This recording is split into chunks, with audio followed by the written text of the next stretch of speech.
Wealth was wiped out last time that we had stagflation. Have we got it back? The markets are concerned about it. What is it? What can you do to protect your investments? Well, first of all, when you get stagflation, that means that you've got an economy where there's inflation. Friday's figures came out and they showed higher than expected inflation. America has inflation.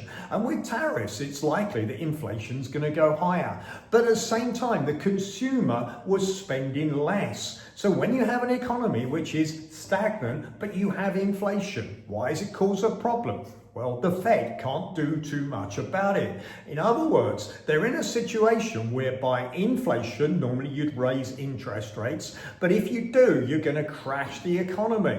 In other words, you've got a weak economy, but at the same time inflation. You can see why it's a problem. Some companies, ones with smaller margins, they really struggle fairly obviously when you get stagflation. Why? Consumers spending less, same time interest rates stay high, cost of goods, inflation go up. So you want to stay away from companies where they're smaller margins. Nvidia's got a larger margin. Companies like Procter & Gamble tend to do well. Why? They produce toothpaste. People keep buying toothpaste, or at least they should. So guess what? Okay, those companies tend to do well and they can increase their prices. People will buy the toothpaste anyway.